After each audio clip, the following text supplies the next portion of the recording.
हम्म। हरे कृष्णा। तो सभी भक्तों का हार्दिक स्वागत श्री चैतन्य चरितामृत की रीडिंग में। तो कल हमने हम्म, पांचवा अध्याय श्री चैतन्य चरितामृत के मध्य लीला का हमने पूरा कर लिया था। आज हमें छठे अध्याय से प्रारंभ करना है। तो पांचवा अध्याय हमने पढ़ा कैसे। पांचवा अध्याय का शीर्षक था श्री साक्षी गोपाल जी की लीलाएं। तो उसमें भी विशेष रूप से हमने दो भाग में पढ़ा वो अध्याय। मेजरली ज्यादातर उसमें साक्षी गोपाल भगवान साक्षी गोपाल जी की ही लीला थी, जिसमें हमने पढ़ा कैसे भगवान श्रील प्रभुपाद हम अंत में बता रहे हैं कि हम इससे चार शिक्षाएं ले सकते हैं कि कैसे भगवान इस भौतिक तत्वों से बने हुए नहीं है, भगवान आध्यात्मिक है। फिर भगवान किसी विधि विधानों से बंधे हुए नहीं है। फिर भगवान अपने भक्त के लिए कितने कृपालु होते हैं। और एक और टीचिंग श्रील प्रभुपाद बता रहे हैं, हाँ, कि भक्त अपने वचन से कभी भी भटकते नहीं है। तो ये चार शिक्षा श्रील प्रभुपाद दे रहे हैं। तो हमने देखा कि कैसे कि कितनी भक्त भक्त वत्सलता दिखाते हुए भगवान गोपाल जी ने साक्षी रूप में आना स्वीकार किया, सिर्फ अपने भक्त के वचन की रक्षा करने के लिए। और अंतिम भाग में हमने देखा कि दंड भंग लीला श्री नित्यानंद प्रभु ने श्री चैतन्य महाप्रभु का संन्यास दंड को तीन भाग में तोड़ के उसे भार की नदी में फेंक दिया था। तो उसका फिर कारण श्रील प्रभुपाद बहुत अच्छे से समझा रहे हैं हमें कि नित्यानंद प्रभु ने क्यों डंडा तोड़ा और चैतन्य महाप्रभु उस लीला से थोड़े नाराज हो गए थे और क्रुद्ध हो गए थे। तो फिर क्रुद्ध होने के बाद चैतन्य महाप्रभु क्या बोलते हैं कि अब मैं आप लोगों के साथ जगन्नाथपुरी नहीं आ सकता, अब मैं अकेले ही जाऊंगा, आप पीछे पीछे आइए या तो आगे चलिए। तो भक्त कहते हैं कि महाप्रभु आप आगे जाइए और आप हमें अनुमति दीजिए कि हम आपके पीछे पीछे आ सकें। फिर लीला यहाँ पे समाप्त होती है। तो अब श्री चैतन्य महाप्रभु आगे आगे चल रहे हैं, जगन्नाथपुरी की ओर जा रहे हैं और पीछे पीछे चारों भक्त उनको फॉलो कर रहे हैं। तो चार भक्त कौन है जो चैतन्य महाप्रभु के साथ चल रहे हैं? कोई बताना चाहेंगे, कोई भक्त? कि वो चार भक्त कौन हैं जो श्री चैतन्य महाप्रभु के पीछे पीछे चल रहे हैं जगन्नाथपुरी की ओर?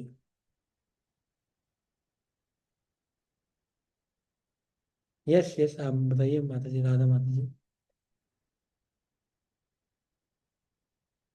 पंडित नित्यानंद प्रभु, हम्म।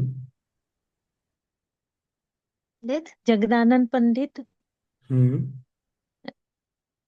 पंडित दामोदर पंडित, दामोदर पंडित और मुकुंद दत्त। तो चार भक्त हैं, नित्यानंद प्रभु, दामोदर पंडित, जगदानंद पंडित और मुकुंद दत्त। नित्यानंद प्रभु, दामोदर पंडित, जगदानंद पंडित, मुकुंद दत्त, ये चार भक्त श्री चैतन्य महाप्रभु के साथ हैं। अद्वैत आचार्य के घर से ये साथ में आए और जगन्नाथपुरी ये साथ में जा रहे हैं, मतलब पीछे पीछे श्री चैतन्य महाप्रभु के जा रहे हैं। और श्री चैतन्य महाप्रभु ने कहाँ पे, उनको पता कहाँ से ये अलग हुए? अभी तक साथ में चल रहे थे, पर कौन से स्थान से अलग हुए? उस स्थान का नाम है अठार नाला। अठार नाला नामक स्थान से श्री चैतन्य महाप्रभु आगे आगे चलते हैं और भक्त उनसे उनको फॉलो कर रहे हैं। तो अब हम छठा अध्याय प्रारंभ कर रहे हैं। तो छठा अध्याय का शीर्षक है सार्वभौम भट्टाचार्य की मुक्ति। तो जैसा ये प्रश्न था कि भगवान ने मायावादी संप्रदाय में क्यों संन्यास स्वीकार किया, तो उसका एक भाग उत्तर का एक भाग है कि मायावादियों पर ही कृपा करने के लिए। तो ये अध्याय में हम क्लियरली देखेंगे कि सार्वभौम भट्टाचार्य पहले मायावादी, अभी मायावादी हैं, पर आगे चल के श्री चैतन्य महाप्रभु की कृपा से ये भक्त बन जाते हैं। हम प्रारंभ करते हैं। कोई भक्त पढ़ना चाहेंगे? नहीं तो हम पढ़ दें। ठीक है। हरे कृष्णा बोल करो। यस पूजी। वैसे तो आपने कल पढ़ा ही था, कोई और भक्त अगर पढ़ना चाहे तो। जी हाँ जी हाँ। नहीं तो मैं ही कंटिन्यू करता हूँ पूजी। ठीक है, आप कल पढ़ लीजिएगा या जी परसों। गुरु जी आप पढ़िए, आप पढ़िए, ठीक है। ठीक, थैंक यू। तो हम छठा अध्याय पढ़ रहे हैं मध्य लीला का। अध्याय अध्याय का शीर्षक है सार्वभौम भट्टाचार्य की मुक्ति। तो पहले श्रील प्रभुपाद समरी बता रहे हैं। श्रील भक्ति विनोद ठाकुर ने अपने अमृत प्रवाह भाष्य में 6ठे अध्याय का सारांश इस प्रकार दिया है। जब श्री चैतन्य महाप्रभु जगन्नाथ मंदिर में प्रविष्ट हुए तो वे तुरंत मूर्छित हो गए। तब सार्वभौम भट्टाचार्य उन्हें अपने घर ले आए। इस बीच सार्वभौम भट्टाचार्य के बहनोई गोपीनाथ आचार्य मुकुंद दत्त से मिले और उन्होंने उनसे श्री चैतन्य महाप्रभु द्वारा संन्यास ग्रहण करने तथा जगन्नाथपुरी की यात्रा करने की चर्चा की। महाप्रभु के मूर्छित होने तथा सार्वभौम भट्टाचार्य के घर ले जाए जाने का समाचार सुनकर लोग महाप्रभु का दर्शन करने के लिए वहां उमड़ने लगे। इसके बाद श्री नित्यानंद प्रभु तथा अन्य भक्त जगन्नाथ मंदिर गए और जब वे लोग सार्वभौम भट्टाचार्य के घर पहुंचे तब महाप्रभु को बाह्य चेतना लौट आई। सार्वभौम भट्टाचार्य ने हर एक का स्वागत किया और प्रेम पूर्वक महाप्रसाद का वितरण किया। फिर भट्टाचार्य श्री चैतन्य महाप्रभु से परिचित हुए और उनके रहने का प्रबंध उन्होंने अपनी मौसी के यहाँ कर दिया। उनके बहनोई गोपीनाथ आचार्य ने यह सिद्ध किया कि महाप्रभु साक्षात कृष्ण हैं, किंतु सार्वभौम तथा उनके अनेक शिष्य इसको स्वीकार नहीं कर सके। फिर भी गोपीनाथ आचार्य ने सार्वभौम को विश्वास दिलाया कि पूर्ण पुरुषोत्तम भगवान की कृपा बिना उन्हें कोई नहीं समझ सकता। उन्होंने शास्त्रों के उद्धरण देकर सिद्ध किया कि श्री चैतन्य महाप्रभु साक्षात कृष्ण हैं। इतने पर भी सार्वभौम ने उनके कथनों को गंभीरता पूर्वक नहीं लिए। ये सारे तर्क सुनकर चैतन्य महाप्रभु ने अपने भक्तों से कहा कि सार्वभौम मेरे गुरु हैं और वे स्नेहवश जो कुछ भी कह रहे हैं वह सबके लाभ के लिए है। जब सार्वभौम श्री चैतन्य महाप्रभु से मिले तो उन्होंने कहा कि वे उन्हें वेदांत दर्शन सुनाना चाहते हैं। श्री चैतन्य महाप्रभु ने यह प्रस्ताव मान लिया और सार्वभौम उन्हें लगातार 7 दिनों तक वेदांत दर्शन की व्याख्या सुनाते रहे, किंतु महाप्रभु मौन बने रहे। उनको मौन देखकर भट्टाचार्य ने पूछा कि क्या वे वेदांत दर्शन समझ रहे हैं या नहीं। इस पर महाप्रभु ने उत्तर दिया, हे महाशय, मैं वेदांत दर्शन को तो स्पष्ट रूप से समझ सकता हूँ, किंतु मैं आपकी व्याख्याएं नहीं समझ पा रहा। इस पर भट्टाचार्य तथा महाप्रभु के बीच उपनिषदों और वेदांत सूत्र के प्रमाणों को लेकर शास्त्रार्थ हुआ। भट्टाचार्य निर्विशेषवादी थे, किंतु श्री चैतन्य महाप्रभु ने सिद्ध किया कि परम सत्य पूर्ण पुरुषोत्तम भगवान है। उन्होंने सिद्ध किया कि निर्विशेष परम सत्य के विषय में मायावादी दार्शनिक की जो धारणाएं हैं वे गलत हैं। परम सत्य ना तो निर्विशेष है ना शक्ति से रहित है। मायावादी दार्शनिकों की सबसे बड़ी भूल यह है कि वे परम सत्य को निर्विशेष तथा शक्ति विहीन मानते हैं। समस्त वेदों में परम सत्य की असीम शक्तियों को स्वीकार किया गया है। यह भी स्वीकार किया गया है कि परम सत्य को अपना दिव्य आनंदमय तथा शाश्वत स्वरूप है।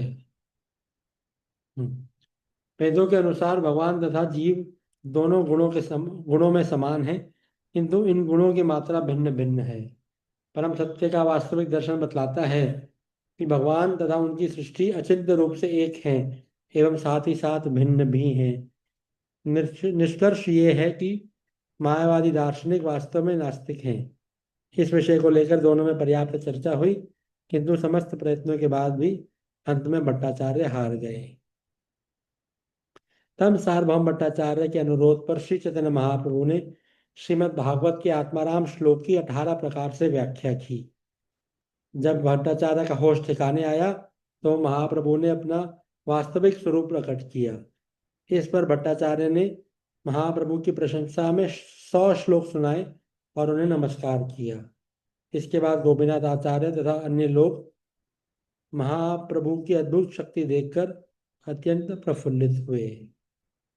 इस घटना के बाद श्री चैतन्य महाप्रभु के पास एक दिन प्रातःकाल जगन्नाथपुरी से कुछ प्रसाद आया, जिसे उन्होंने सार्वभौम भट्टाचार्य को दिया।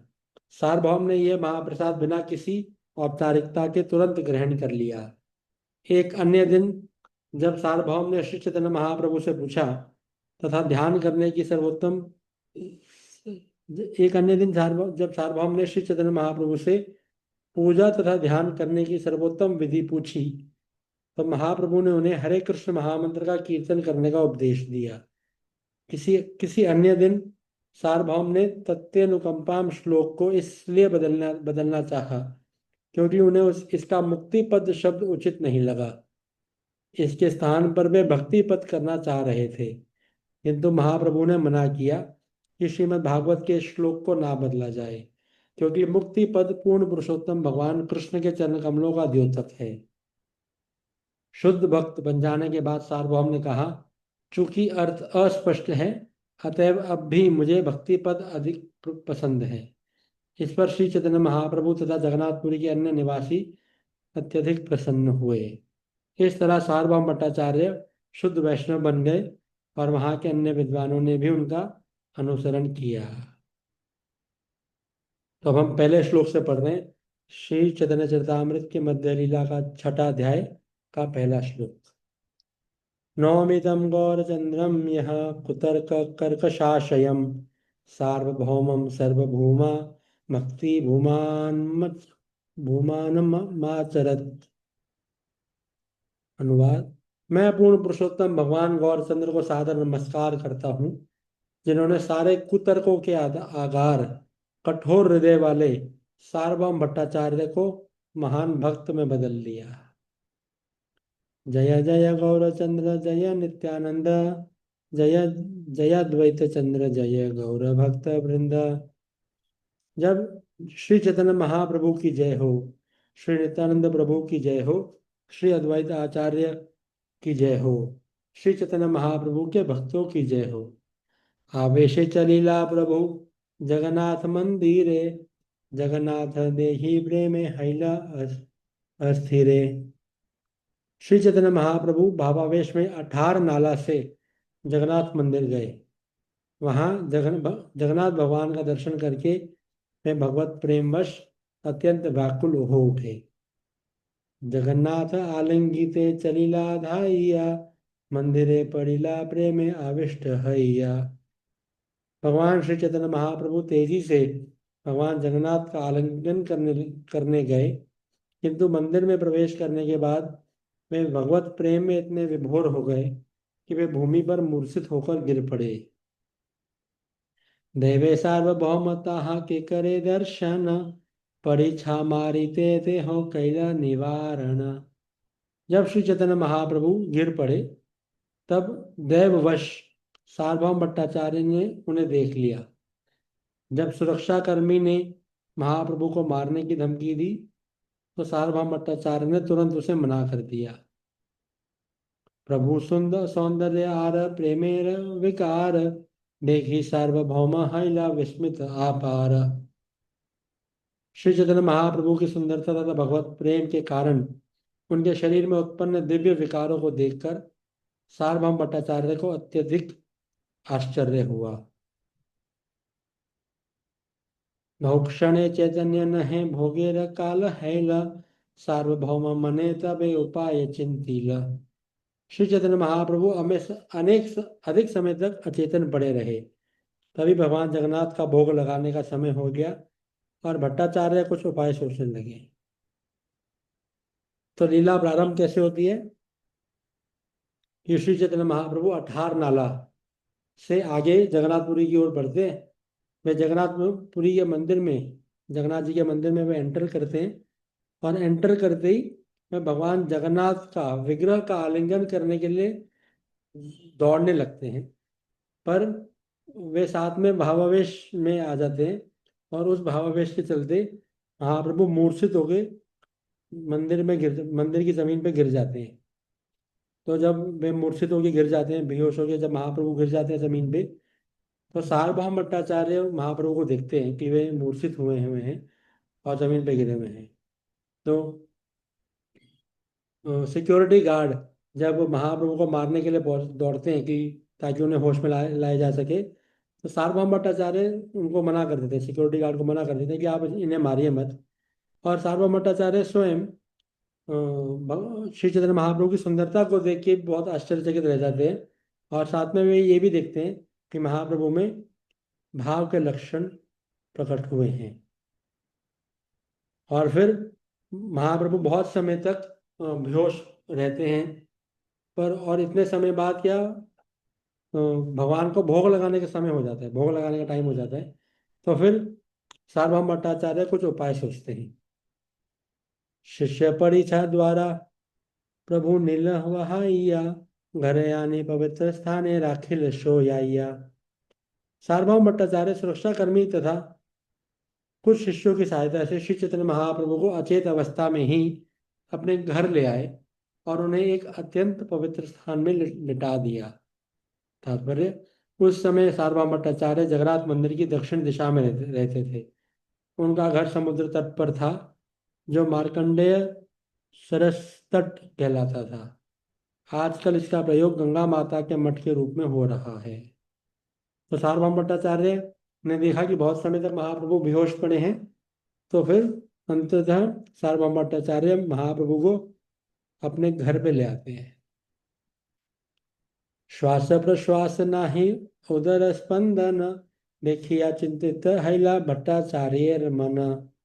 श्री चैतन्य महाप्रभु के शरीर की परीक्षा करने पर सार्वभौम ने देखा कि ना तो उनका उदर गति कर रहा है, ना ही श्वास ले रहे हैं।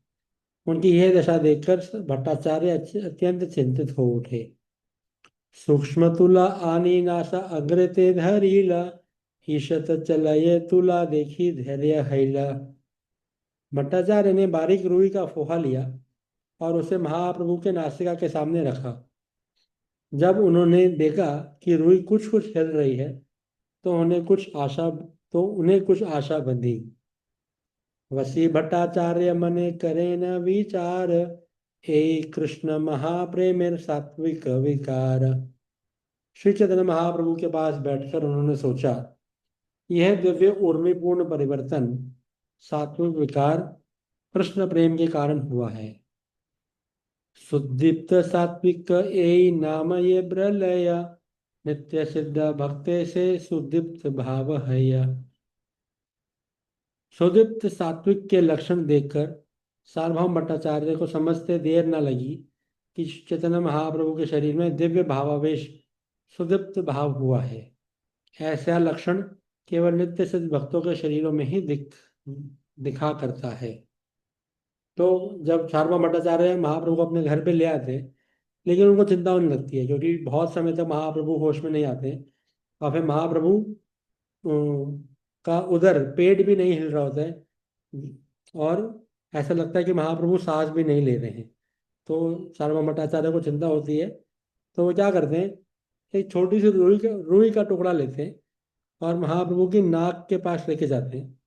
तो वो क्या देखते हैं कि वो रुई का टुकड़ा हल्का हल्का सा हिल रहा है। इसका मतलब महाप्रभु सांस तो ले रहे हैं। तो फिर उन्हें थोड़ी आशा उनकी जागृत होती है कि महाप्रभु जीवित हैं। और फिर वे ये भी समझ पाते हैं कि महाप्रभु के अंदर भाव के लक्षण प्रकट हुए हैं। हाँ, और फिर ये भाव के लक्षण कैसे होते हैं, ये श्रील प्रभुपाद तात्पर्य में बता रहे हैं। तो सबसे उच्च भाव क्या होता है, सुदीप्त सात्विक भाव। तो श्रील प्रभुपाद तात्पर्य में समझाएंगे कि कैसे जो महाप्रभु के अंदर भाव के लक्षण प्रकट हुए थे वे सर्वोत्तम भाव के लक्षण थे। तात्पर्य, श्रील भक्ति सिद्धांत सरस्वती ठाकुर ने सुदीप्त सात्विक की विवेचना इस प्रकार की है। भक्ति रसामृत सिंधु में उन्नत भक्तों के शरीर में प्रकट होने वाले 8 प्रकार के दिव्य विकारों का उल्लेख हुआ है। कभी कभी भक्तगण इनके प्रकट होने को रोक देते हैं, जिसकी 2 अवस्थाएं होती हैं, धूमायिता तथा ज्वलिता। धूमायिता धूमिल अवस्था वह है जिसमें 1 या 2 विकारों के सूक्ष्म मात्रा में होने के कारण उन्हें छुपाया जा सकता है। जब 2 या 3 से अधिक दिव्य विकार उपस्थित हों तो भी उन्हें छिपा सकना संभव है, किंतु बड़ी कठिनाई से। इसे ज्वलित अवस्था कहा जाता है। तो श्रील प्रभुपाद श्रील भक्ति सिद्धांत सरस्वती ठाकुर को कोट कर रहे हैं और समझा रहे हैं हमें कि किसी भक्त के शरीर में 8 प्रकार के विकार या 8 प्रकार से भाव उत्पन्न हो सकते हैं। तो कभी कभी इन भावों को रोकना संभव होता है, तो वो किन अवस्था में? दो अवस्थाओं में, धूमायिता और ज्वलिता। तो जब 8 में से किसी भक्त के अंदर सिर्फ 1 या 2 लक्षण प्रकट होते हैं तो भक्त आसानी से उसे छुपा लेता है और उसे कहते हैं धूमायिता अवस्था। और जब किसी भक्त के अंदर 3 या 4 विकारों या भाव के लक्षणों का प्राकट्य होता है और जब भक्त उसे छुपा पाता है कठिनाई से तो उसे ज्वलिता अवस्था कहते हैं। जब 4 या 5 विकार एक साथ उपस्थित हो तो उसे दीप्त प्रदीप्त अवस्था कहते हैं। 5, 6 या सभी 8 विकारों के एक साथ उपस्थित होने पर उद्दीप्त प्रज्वलित अवस्था प्राप्त होती है। तो 4 या 5 लक्षण प्रकट हो तो दीप्त अवस्था, 6, 7 या 8 विकारों उपस्थित हो तो उद्दीप्त अवस्था। जब 8 विकार 1000 गुना बढ़कर एक साथ प्रकट हो तो भक्त सुदीप्त अत्यंत प्रज्वलित अवस्था में होता है। तो जब 8 विकार 8 लक्षण भाव के 1000 गुना बढ़कर जब प्रकट होते हैं तो उसे सुदीप्त अवस्था कहते हैं, जो अवस्था श्री चैतन्य महाप्रभु की थी। नित्य सिद्ध भक्त का अर्थ ही है भगवान के शाश्वत मुक्त पार्षद। ऐसे भक्त भगवान की संगति का आनंद 4 संबंधों में दास्य, साख्य, वात्सल्य या माधुर्य के रूप में लूटते हैं।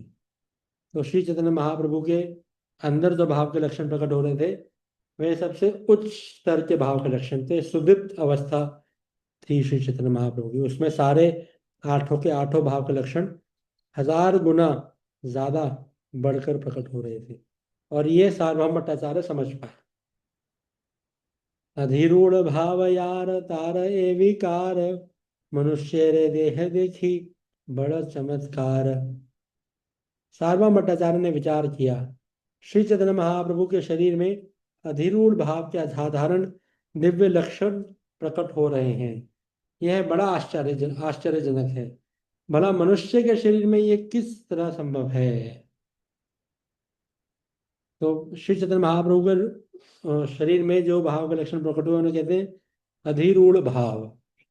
तो सार्वभौम भट्टाचार्य यह भी समझ पाए और श्रील प्रभुपाद तात्पर्य में हमें भाव के बारे में समझाएंगे।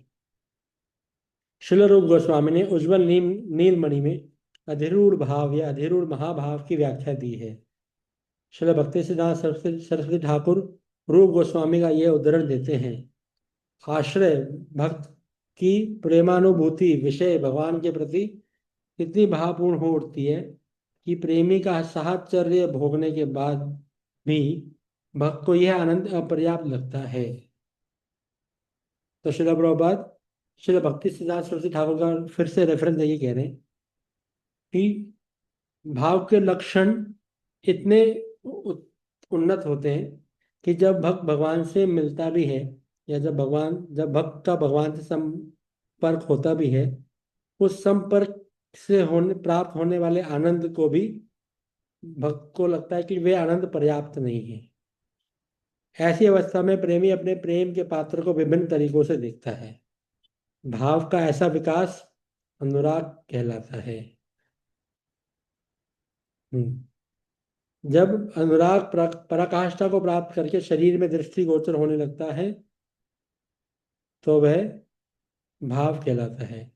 जब शारीरिक लक्षण इतने स्पष्ट नहीं होते तब भी यह भाव दशा अनुराग ही कहलाती है, भाव नहीं।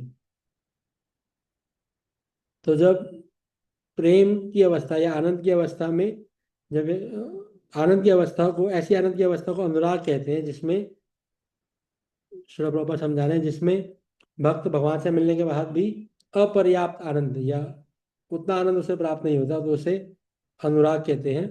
और जब ये अनुराग की अवस्था शरीर में प्रकट होती है तो उसे भाव कहते हैं। भावोल्लास प्रगाढ़ अवस्था में महाभाव कहलाता है। महाभाव के लक्षण गोपियों जैसी नित्य पार्षदों के शरीर में ही दृष्टिगोचर होते हैं। तो और भाव जब और प्रगाढ़ रूप से उपस्थित होता है तो उसे महाभाव कहते हैं। और श्रील प्रभुपाद कह रहे हैं कि महाभाव के लक्षण सिर्फ गोपियों जैसे नित्य पार्षदों के शरीर में ही प्रकट होते हैं और यही महाभाव के लक्षण श्री चैतन्य महाप्रभु के शरीर में भी प्रकट थे। एत चिंती भट्टाचार्य आछे न वसिया, नित्यानंद आदि सिंह द्वारे मिलिल आसिया। जब भट्टाचार्य अपने घर में इस प्रकार विचार कर रहे थे, तब नित्यानंद प्रभु समेत चैतन्य महाप्रभु के सारे भक्त मंदिर के सिंह द्वार, प्रवेश द्वार के निकट पहुंचे। तो एक स्टोरी का एक साइड में श्री चैतन्य महाप्रभु मूर्छित हैं, बेहोश हैं सार्वभौम भट्टाचार्य के घर पे, पर क्योंकि श्री चैतन्य महाप्रभु अकेले ही चल रहे थे, तो सार्वभौम भट्टाचार्य अकेले बस श्री चैतन्य महाप्रभु को अपने घर पे ले आते। पर उनके पीछे पीछे जो भक्त आ रहे थे, वो थोड़ी देर बाद जगन्नाथ मंदिर के द्वार पे पहुंचते हैं। तो फिर आगे लीला कैसे कंटिन्यू होती है, ये हम कल देखेंगे। आज हम यहीं पे विराम देते हैं। आपसे भक्तों का जो